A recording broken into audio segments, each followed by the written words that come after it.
we limit ourselves. And it's only us. There's nobody else that's doing it to you. You've chosen to adopt those beliefs. And once you push yourself outside of that comfort zone, what becomes possible is absolutely miraculous. What is this limiting belief in my case that I'm not a good person? What does it cost me in my past to think this way?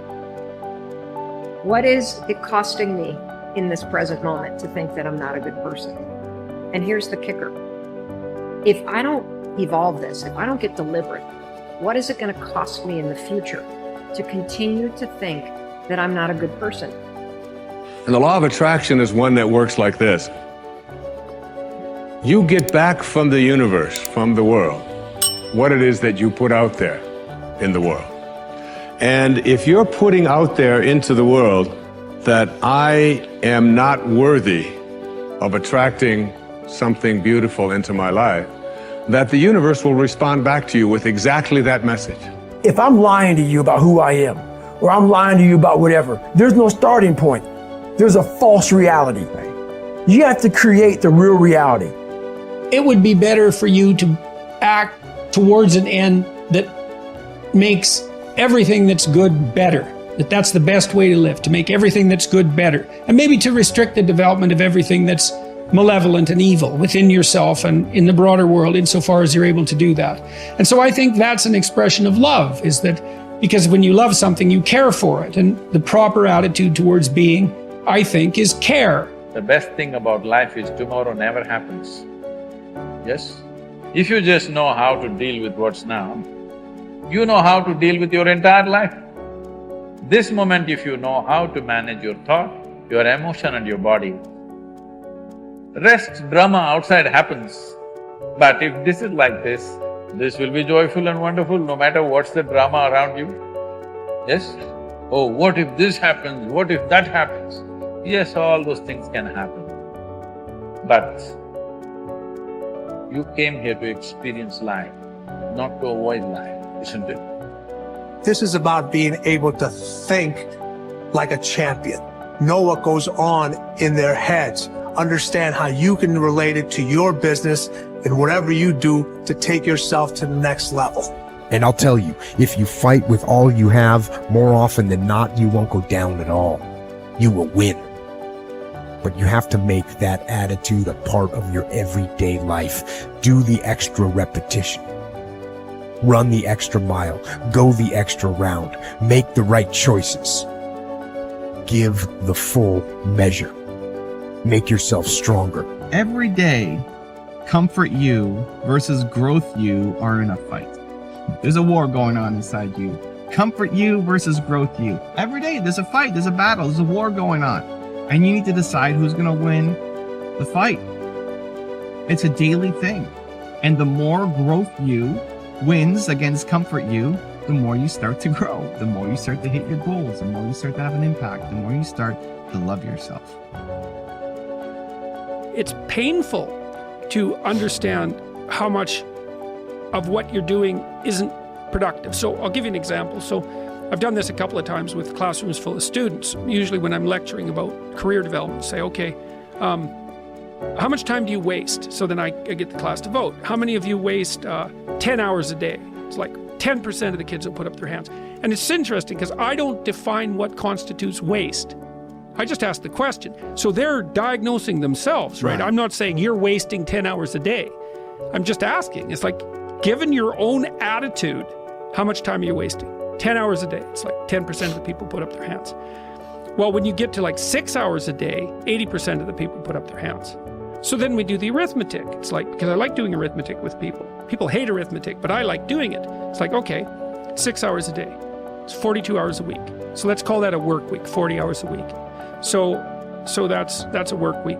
Let's say, what's your time worth? You're a university student. Well, it's certainly worth minimum wage, because obviously, but it's worth way more than that, because if you spend a productive hour when you're 20, then you gain the benefits of that hour for the rest of your life. So there's the compounding effect of time spent when we were young. So I say, well, let's assume your time's worth $50 an hour, which I think is an underestimate, but whatever, let's call it 50. We can call it 25, but we'll call it 50. That's $2,000 a week you're wasting. It's $100,000 a year. It's like, how much better would your life be if you weren't wasting $100,000 a year? It's like, what is that over 40 years? $4 million. It's like, you're rich. You don't even know it. Quit wasting time. By your own definition. It's like people shake their heads. Well, I never thought about it that way. It's like, yeah, think about it that way. Don't waste your damn life. I know I'm a weak man. I know that I have sinned. I know that I am not perfect.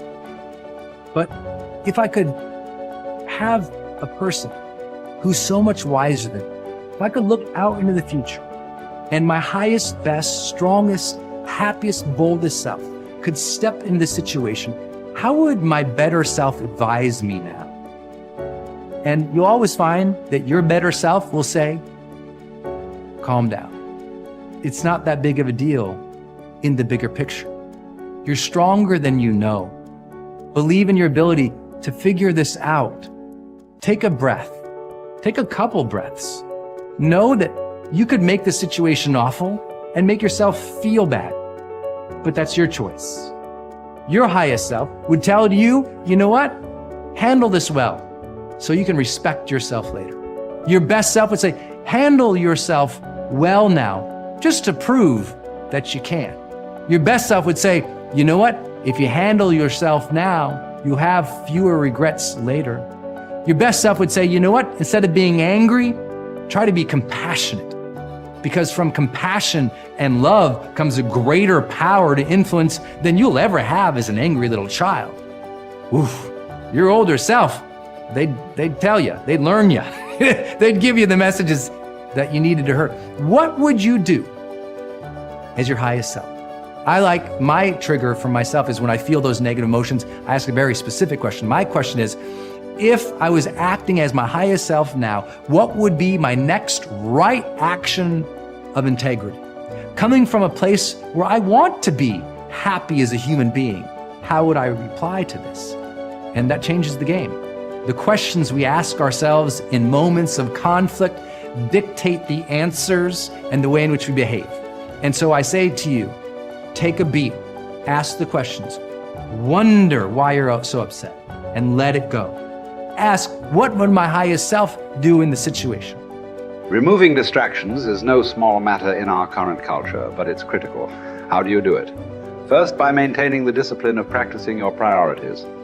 Don't do easy things first, or hard things first, or urgent things first.